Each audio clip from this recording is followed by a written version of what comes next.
nation, under God, indivisible, with liberty and justice for all.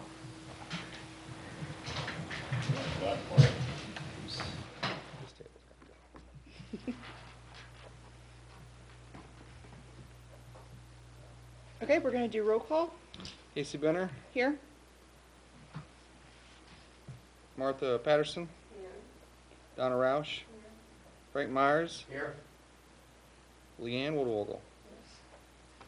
We have a quorum. Okay, we're going to move on to the approval of the agenda for tonight's meeting. I make a motion to approve. I second the motion. We have a motion and a second. All in favor? Aye. Any opposed? Okay.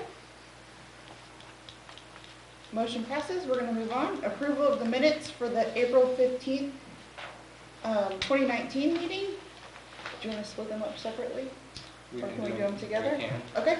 So the April 15th meeting and the May 20th meeting were our last two meetings. The approval of our minutes. I make a motion to approve. I have a motion I'll and second. a second. All in favor? Aye. Any opposed? Okay, motion passes. Moving on, old business. Historic preservation, economic hardship determination. At our last meeting or work session, where we discussed multiple things around the historic preservation ordinance, one of the requests from you was some research on economic hardship. So I sent you that the following week and then resent it, I believe, late last week for your consideration. What I did was look at several historic towns around St. Genevieve, and then I also took a look at New Orleans, Louisiana, and Philadelphia, Pennsylvania, some larger historic towns. What you'll see in our historic preservation ordinance, economic hardship or ordinance, is that economic hardship dispensation is allowed for, or it can be applied for if a COA is denied and then subsequently the applicant believes we're denying them reasonable use of their property.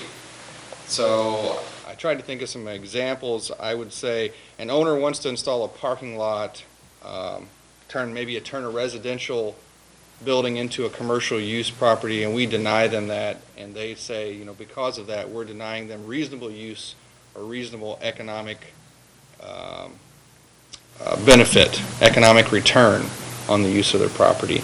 It does not cover, I can't afford to do this, or this option is much more expensive than this option, so I'd rather do the less expensive option. So what I did was look at how other historic preservation boards take that into consideration. And I gave you, in the first 2 pages, I kind of gave you a quick synopsis of those, and then I sent you copies of their ordinances. I'm just going to go over each of them briefly and then have a discussion. In St. Louis, it really is encapsulated in one statement where it says, in the review of proposed construction, alteration, or demolition, the Preservation Board shall consider. It's a long sentence, but basically there's 6 or 7 things there to consider, including, of course, the design design guidelines, but also at the end it says the availability of economically feasible alternatives to the proposed work. So in other words, one of the considerations you'd have to give is, are there more economically feasible alternatives to whatever the project is.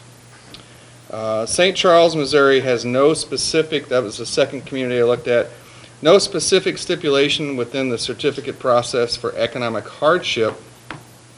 However, they do have a process for determining if preservation of a proposed building, demolition or removal is economically feasible. It basically resembles our economic hardship process. Looked at Independence, Missouri, very similar to our economic hardship ordinance, but states specifically that the approval of an economic hardship certificate is only given if the applicant is denied a reasonable use of the property. So again, it really doesn't take into consideration cost. Looked at Herman, Missouri. Their ordinance is nearly word for word our ordinance. So those were the four I looked at in Missouri. Then I looked at New Orleans, Louisiana. They have two paths for varying from being compliant with a certificate of appropriateness. One is a variance that would have to be due to some sort of undue hardship. So the topographical layout of the land, or you inherited the property not knowing what was wrong with it, something that you didn't create. So there's a variance process, and then they have what's called an unnecessary hardship exemption, which is almost solely based on income level and financial means or lack thereof, but requires the applicant to submit valid proof. So that is, I think, what we've been discussing. And then I looked at Philadelphia, Pennsylvania. They also have two separate processes. They have an economic hardship section, which is in a process for an applicant to show that they're being deprived or denied reasonable use, basically what our economic hardship is right now. And then they have same as New Orleans, an unnecessary hardship very similar to that of New Orleans, allowing typically low or moderate income applicants to provide documentation to prove they can't afford the work required by the guidelines. It provides their commission with the ability to exempt the property from the guidelines as long as, and this is a quote from their ordinance, the preservation of basic form and rhythm still meet the objectives. So I think the unnecessary hardship sections of the New Orleans and Philadelphia ordinances is what we've been discussing lately. In essence, I think this board does that already, but it might be better to formalize it. It could be as simple as something that St. Louis does, where they just include the availability of economically feasible alternatives to the proposed work in the verbiage of the ordinance. Or it might be we want to consider something on the level of what New Orleans or Philadelphia does. The only thing, once we make a decision, is I would ask for some guidance as to what you would like to see, and if you'd like to do anything, and then some time. I'd like to contact SHPO and the other organizations to make sure that we do it properly.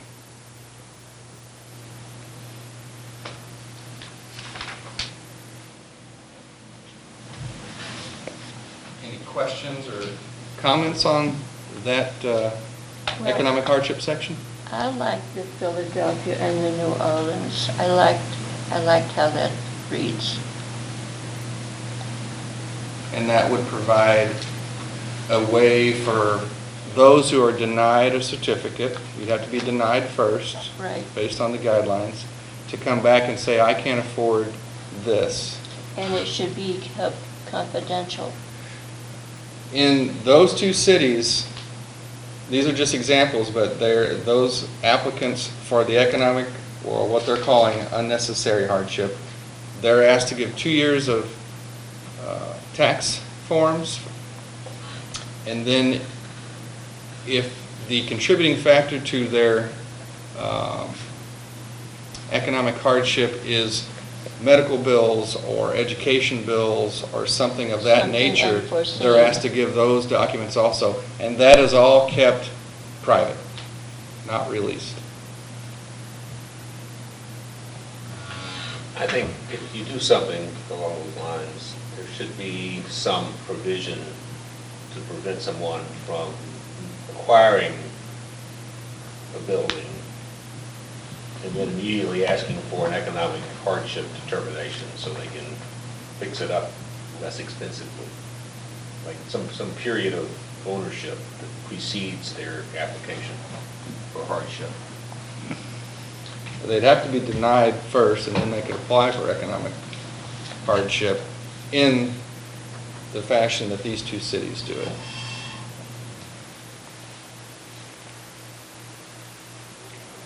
The way ours is currently written, what is reasonable use? Like, who actually determines that? The building owner, the property owner, the board, the city? I mean, is there a set Sure. verbiage for what would be considered reasonable use, because everyone can do that differently? Reasonable use would be determined by this body here.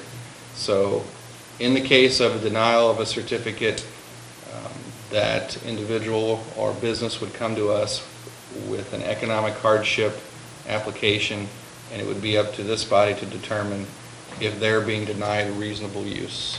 If they didn't like that outcome, then they would, I believe, go to the Board of Aldermen.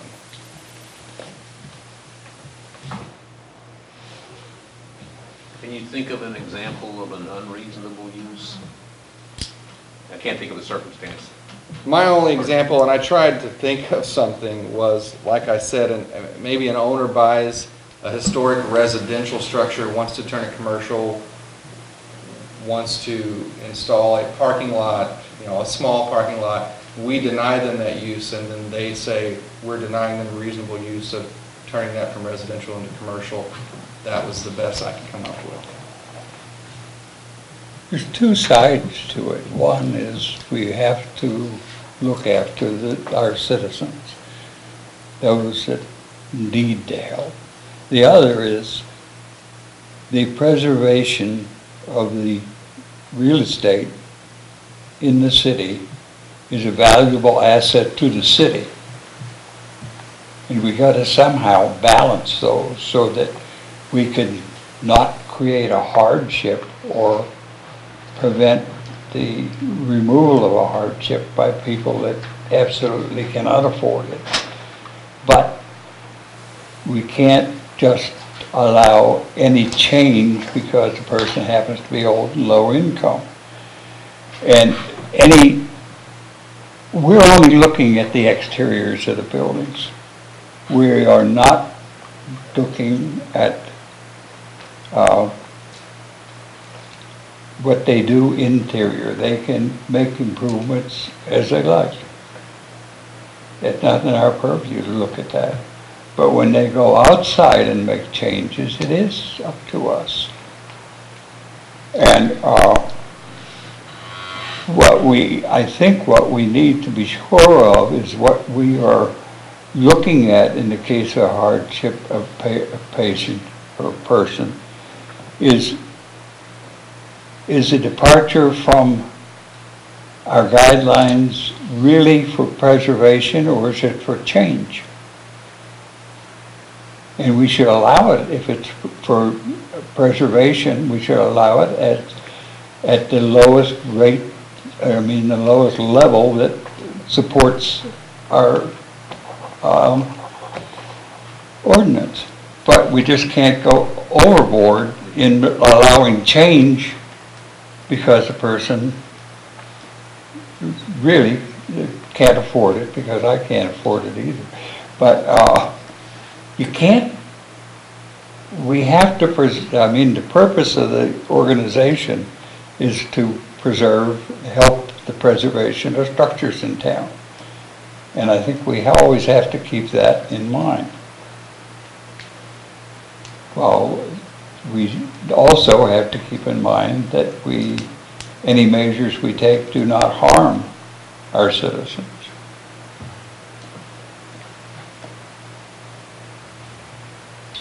And maybe we, I don't know, maybe we see some guidelines as what type of change can be considered under economic hardship. Well, change to me would mean alteration. If you're going to change a building, it would be an alteration. And to me, the hardship code should come under upkeep. An example, if you need a new roof, that would be, if it's a hardship, then that would define if the person could afford it or not. And I don't know, if we do this, I would like it to be explicit. As far as what we would allow and what we wouldn't. If it's detailed, there would be less controversy later on. Does that make sense? As far as the project, Yes. it makes sense. I would like that, because it would give strict guidelines, but I can't think of every possible project that someone that's would true. propose. That's true. And like we discussed before, sometimes you go by which one it is, not, they can't all be the same. Well, they're all individual circumstances. I That's right. agree with Martha about the wording of the New Orleans ordinances, but we do have to think, do we want, like you said, is the project for a change or is it for preservation? If it is a project that's on preservation, I would think that our guidelines would be more firm in not allowing change rather than if someone wants to change something about their house that they can't afford. An example is what I'm talking about. What if someone comes with, they have a house, they want to add a portion on the back for their family, and it would be a hardship. I can't see us allowing a variance of that hardship simply because they wanted to expand. Well, yeah, that's what I mean. If something Right. needs to be done to Right. preserve the structure of the house, the facade of the house, then we still need to be firm along the lines of our guidelines. I think with this, what we're talking about, at least how I'm reading it, is it's much more involved in the financial determination than the project. In other words, you have to submit, in my mind, this is how it would work. You would submit the cost of, let's just use a roof. Standing seam metal across the whole roof and all the accoutrements that go with that, okay? Versus, exposed fastener or shingles, or whatever it is you want to go with. And then this body would take into consideration the cost of each, the income level of the person based on the tax forms or medical bills or educational bills or whatever that person has submitted, and then make a determination as to, can this person be allowed to do what in the determination of guidelines is the lesser of the work versus the more expensive work. I would add that in the Philadelphia version and the New Orleans version, there is a determination for who can apply for these. If you take out the medical/educational bills, you would have to be at an income of not more than 80% of the median family income as determined by the United States Department of Housing and Urban Development for your economic area. So it's not just, I feel that I can't afford it. You would have to fall under that income threshold if this body would so choose to use that determination. Yeah. Rather than have someone come in and buy up several houses and they don't want to spend a lot of money to fix them up, although they require that. They would have to be under that income threshold or have proof that even though they're above it, they are experiencing some heavy burden of economic hardship. I would agree with that, yes. So maybe that would prevent one of the things that Martin alluded to, which is, I just want to buy up a house and turn it into a rental house, but I don't want to spend a lot of money. Mhm. And any changes that we do allow should be reversible if possible. I mean, you don't want to take a house that's very well documented to be a contributing house, and because of economic issues, you can't do it just precisely perfect. But anything you do allow to be done should be reversible, so at some time in the future, that house can be returned to its right status. And I think these things, the buildings in the town belong to the owners, that's certain. The use belongs to the owners. But they're extremely valuable to the city and to what the city can get. I was digging through the attic trying to get rid of papers that I no longer need just yesterday, and I came across a copy of a letter from the chief of the Army Engineers denying the status of an urban design levy to St. Genevieve. He flat said, no, the Corps cannot support that. That went up to the Interior Department. We didn't bother pressuring the Interior Department, but we put everything we had in pressuring the Interior Department, people there. And when the flood became evident in 1993, they were on our side. They were out here looking at it, examining it, documenting it, and the end result of it was they were able to change the Corps' mind and support an urban design levy. It's here. Yes. But it's here only because of the effort after the Corps had studied and said it's not worth doing it in St. Genevieve. And if we continue to erode the value of our historic elements, we're going to be right back in the same position.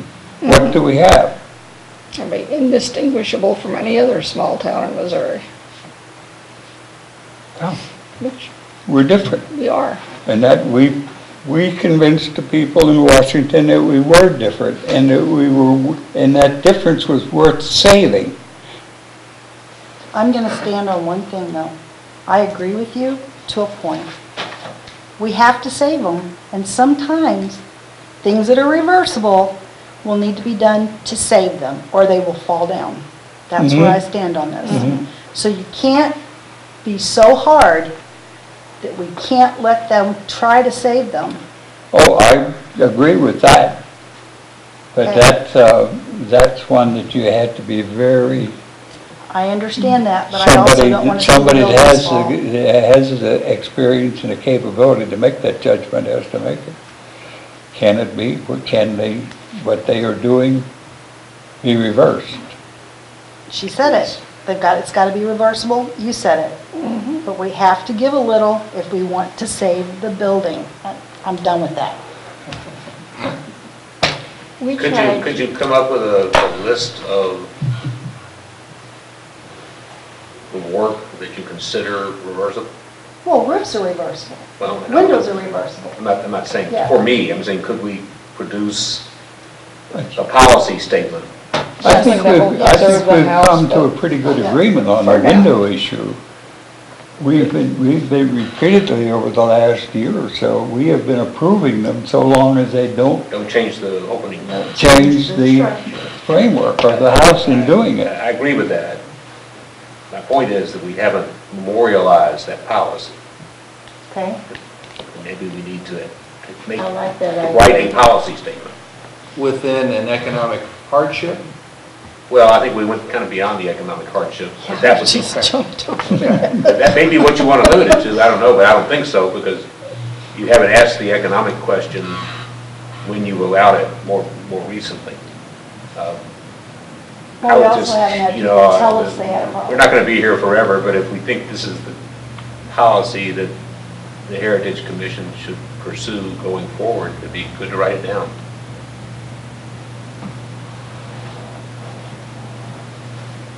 I mean, we can certainly do that. It could be included within the certificate of appropriateness section, outside of economic hardship. I read earlier, one of the ordinances we're discussing includes the verbiage, that the project must maintain the preservation of basic form and rhythm. It could be more specific than that, but I think that's what we're talking about. Yeah. Rhythm is a new term to me in this context. Not exactly sure what that means. And I think, Flow. no matter no matter how it's worded, unless it got specific, and again, I think that's questionable because I can't think of every possible situation. I still think it's open to determination from this body as to what is basic form and rhythm, or what is not reversible. You know, could I take a wall down and put it back up? Yeah, but Example, I have a friend who owns a Queen Anne. They wanted to add on a living area behind that Queen Anne. They put the new area right smack dab up against the brick of the Queen Anne and even kept everything, of the doors and everything. It can come off, but you still have the Queen Anne. So it can be done. May not, you're not seeing it from the front because they're up on a hill, it's in the back, but you can take it right back off and still have your original Was it a fabric. living space? Yes. How did they weatherproof it? I didn't go up there and look, but I've been in it plenty of times, and it's just amazing to me that it can just come right back off. So, in the past, how many people have actually submitted for economic hardship? Do we have record of that? I haven't found anything. Not since I've been here, Martin, how long have you been here? 8 years. I looked, I mean, obviously not in my term, but I looked, a few years back, I couldn't find anything. And again, I think that goes back to, I think these considerations are being taken already. I just didn't know if you wanted to formalize it more. It could be as simple as putting that wording in the existing COA determination, or it could be rewriting an unnecessary hardship ordinance. But I suspect it has to be more than just, I want to use this material because it's cheaper It has to be, than the actual. it has to be. But I leave it to you. I mean, if we just put it in availability of economically feasible alternatives, I don't think there's any burden of proof on the project applicant to provide us with any proof that they can afford it, versus if you go the route where there is at least some documentation provided. Whether you want the documentation or not, I don't know. How do you define hardship in an ordinance? The How do we define hardship in our ordinance? No, yeah, I mean, if you're considering whether our guidelines should be altered because of hardship, then you have to define hardship as well as the alterations. I think who can apply for the hardship is easy to define, easier. Whether the hardship exists, I think, is what the five of you are That's what I appointing this board mean. to determine. I'm not sure that we, as this board, should define hardship. And if that's something that the board has,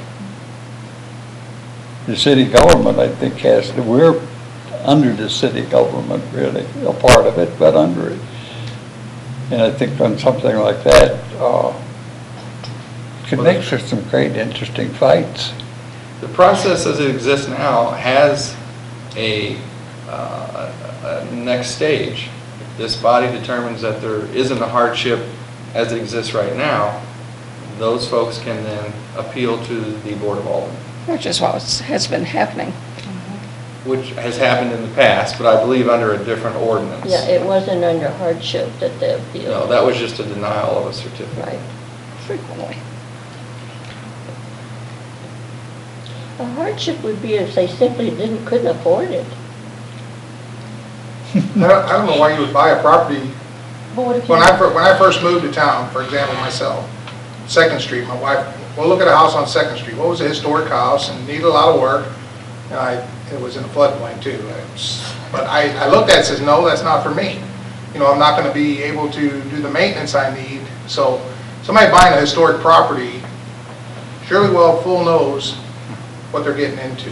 Or if they inherit it, don't know what they're getting. Well, I understand that too, but then there's options to sell. I really think you're trying to fix something that's not broken. I think the board is, your job is to do exactly what you've been doing, and sure, the bigger question is if I want to save a little bit of money as I'm fixing up, do I want to put this, really, do I am I allowed to put the standing seam roof or the lesser expensive roof, which y'all have decided, you decide that. And it can go back to standing seam, so. It's replaceable, Yeah. so reversible. You establish that. As far as what I'm understanding, hearing a hardship is if somebody buys something they can't afford to do something with Right. it. And then what are we gonna do? I don't see how you can Okay, shrink what your. if somebody lives there and they get elderly, and I'm not talking about me, but, and they have something that happens and they don't have the money. To me, that's what hardship is. Yeah, and I totally agree with that. Mm-hmm. So, Yeah, that's what I'm more thinking of never thought of that. circumstances. I never thought of that. People who have lived in a house for a long time, Right. and the house deteriorates. Because Right. And if so do somebody's the gonna people. buy a house, I mean, it's up to them. Right. If they can't fix it up, don't buy it. Yeah, I'm thinking more along the lines of people who've been there for a while. Something happens to the house, you get it off a leaky roof, or the wind blows a limb through it, or something like that, and you don't have the resources to do it exactly up to what we would prefer done.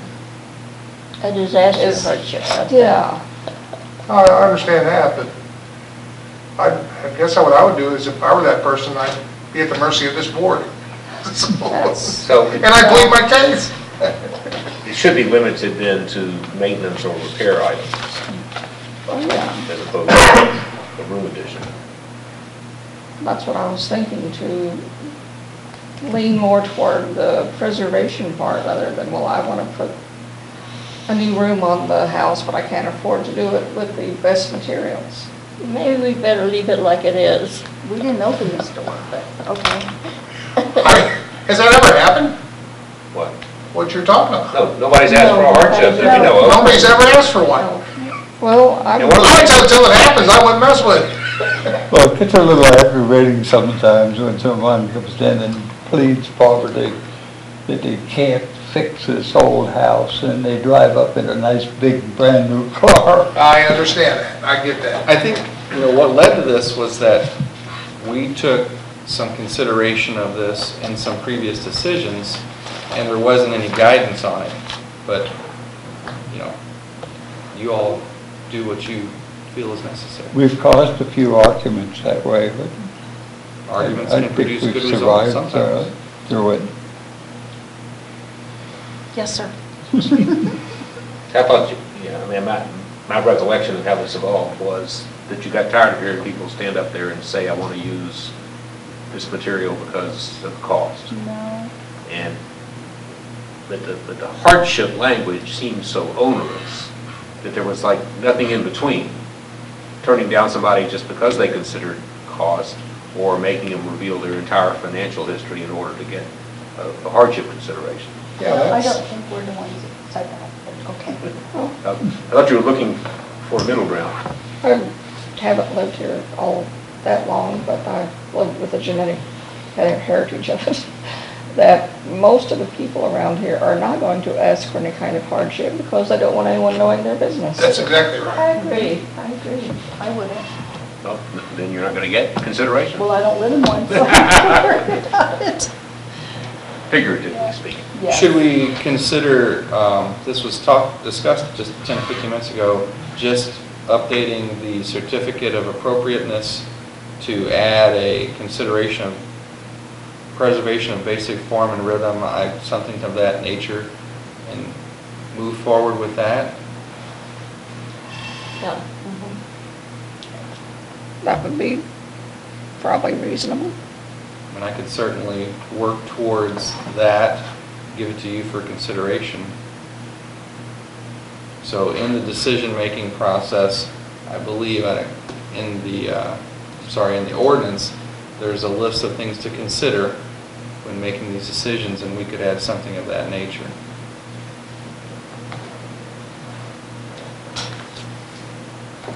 I make a motion that we do that, that we do what David just said, that we start trying to figure I'll out how we're second gonna outline this. Okay. So you make a motion that we research the certificate of appropriateness. Hold on just for a second. Standards for review, Yes. Yeah, and perhaps add a stipulation of work to be allowed, where it to be reversible, where it to maintain basic form and rhythm. Yes. Okay. Anybody else? Yes. Yes. We have a motion and a second. All in favor for making some amendments? Aye. Aye. At this Any point, opposed? some proposed amendments. any opposed? I'm sorry. No. Who made the motion? Donna? Martha second. Martha seconded. And at this point, it's just a motion to do some research and create an ordinance amendment. Okay. Thank you. Just sort of tweaking the one we got. Tweaking. Okay.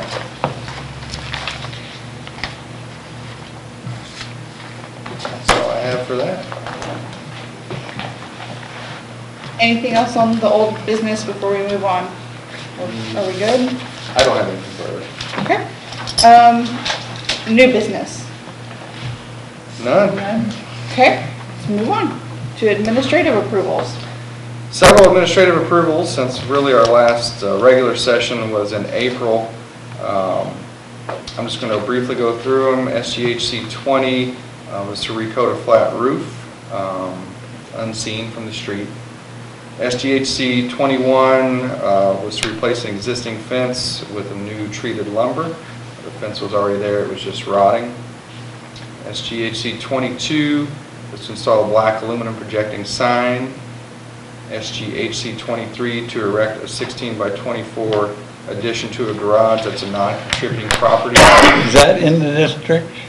All these are in the district. Well, wouldn't that, one that there's a couple I had questions on.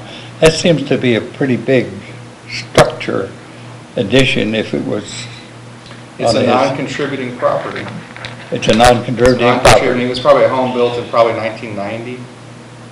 That one down at the very end of the street. 55 Seraphin, it backs to the green tree. Does that make sense? It's at near the corner of Seraphin and South Main. And it's just a 16 by 24 addition to an existing garage. And non-contributing, that is an administrative.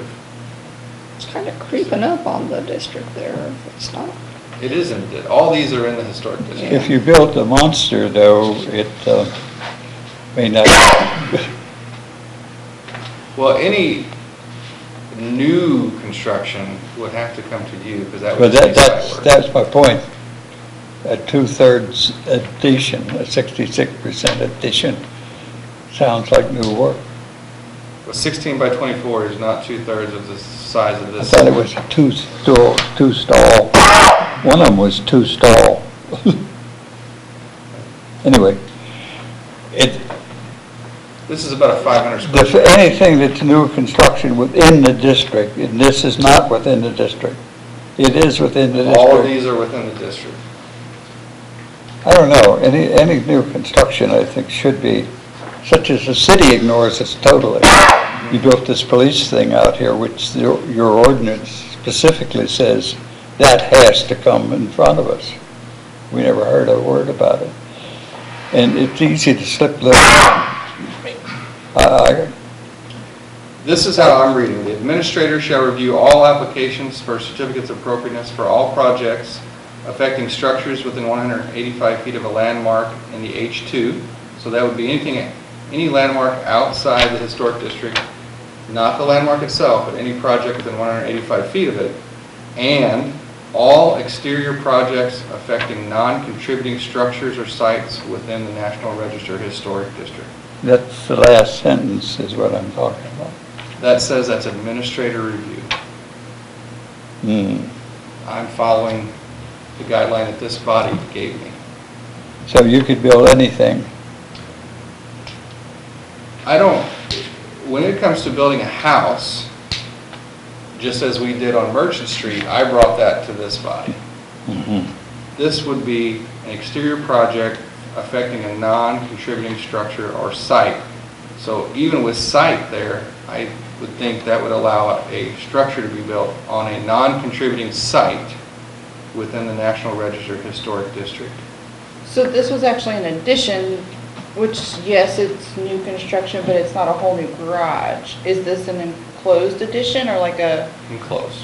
okay. So a garage becoming a larger garage. Yep. I haven't seen the plan, so I don't know what it's going to look like. But all I'm saying is that particular one is right on the edge of not meeting this thing. But, Shall I go on? that's my comment. No, I would go with it. You've already approved it, but I think we should be very careful on new additions within the historic district. Do you need to change that ordinance, or do you need to change your rules? He's going by your rules, so maybe you ought to, if you're gonna take that stand, which that would be okay with me, but I think we need to change for the next guy that does that job, that anybody that does that job, then maybe that needs to be changed in his guideline. Okay, I would suggest that maybe that would be well to look at. Well, It doesn't have to be a big change, and No. all I'm saying is that, on something like that, it's one out of a whole list here. Mhm.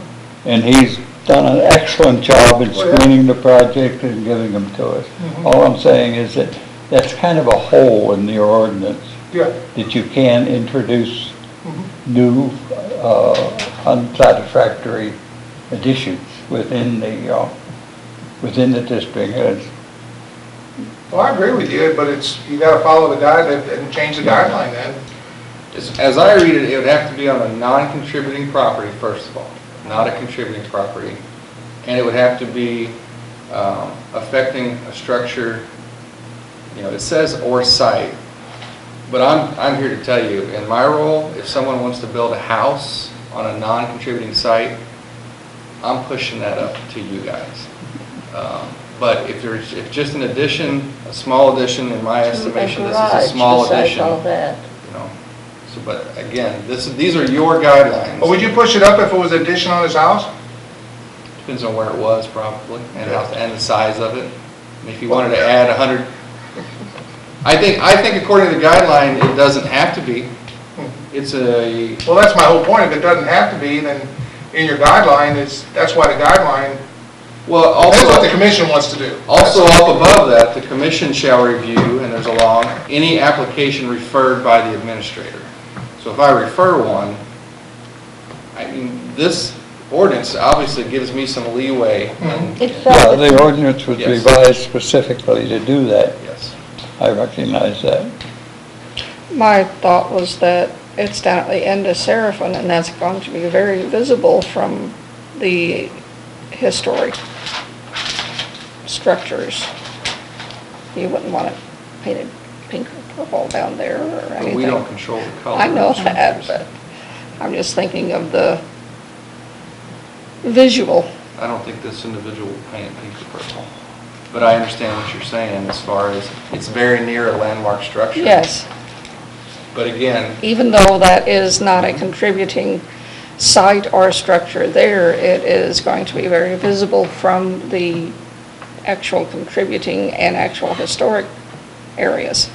There's a lot of other things visible down there too that have nothing to do with houses, Oh, I'm I just know. gonna say. I know, So, which is, shall we move on, or would you yes, like? please. Yeah, move Okay, on. okay. I want to point out there's a large gap in the numerical numbering of the certificates here because last year, when I took over, the system started numbering applications 19 instead of 18. So all, from number 24 to number 34 are last year's certificates, okay? I apologize for that. They're already done over a year ago. SGHC 35 was to install a vinyl 4-foot diameter projecting sign and door decal. SGHC 36 was to install a chain link fence in the rear yard. Again, another non-contributing property. That's why this fence didn't come to you, as the other one was on a contributing property. SGHC 37 to demolish an outbuilding at 606 Leahy. That's the same as the one above it. It's a non-contributing property. I have pictures of the outbuilding. While it's older, it's not as old as, it has a concrete foundation. It was literally leaning, about to fall over. What are the limitations on that, isn't it? What are the limitations on the what? On the demolition approved without coming to us? It was on a non-contributing property. Yeah. But we do physically inspect the structure to I'm make sure. just speaking from a historic preservation standpoint, not from Okay. a building standpoint. That's a whole other aspect. No, but So you go out have and the authority to approve demolition on any structure, on any, Any demolition has to be inspected from the building inspector standpoint, no utilities connected to it, that, that it's safe to demolish it. Is that what you're asking? no, what I was asking, maybe this new ordinance changed it and I didn't catch it, but we used to review all requests for demolition. That is not in here. What is in here is that any, get back to it here.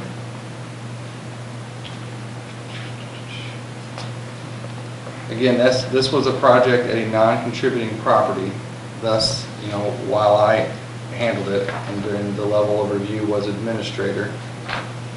However, the administrator shall review, this is under levels of review in historic preservation ordinance. The administrator shall review all applications for the demolition of structures and sites within the city limits not otherwise subject to regulation under this chapter, but subject to permitting.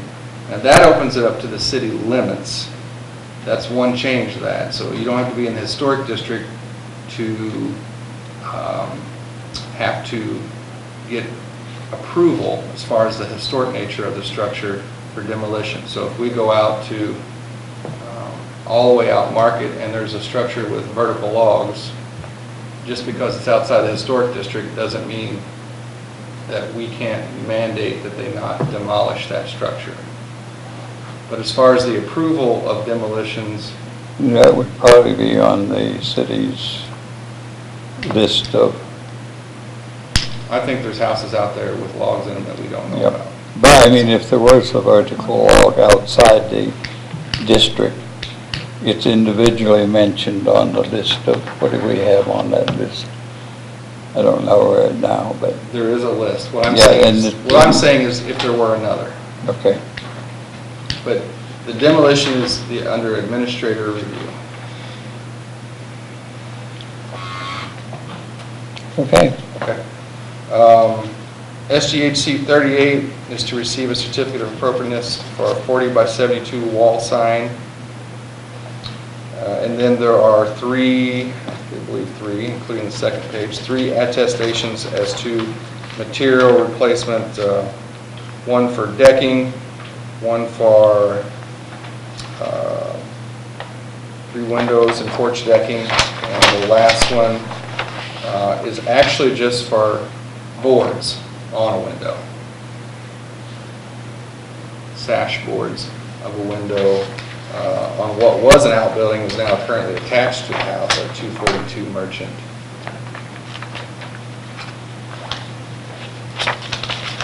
.406 North 3rd is decking and posts. Not all the posts. 150 South Main is 3 windows and porch decking. And then 242 Merchant was actually to replace 2 window sash boards on the original outbuilding of an original window. So that was an important one to me and to the owner, because that window is original to that building, and he wanted to take very good care of it. But the boards were rotting, 2 of the sash boards.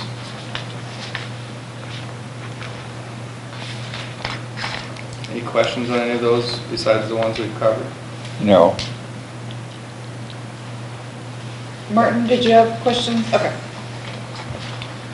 Moving on, any other business?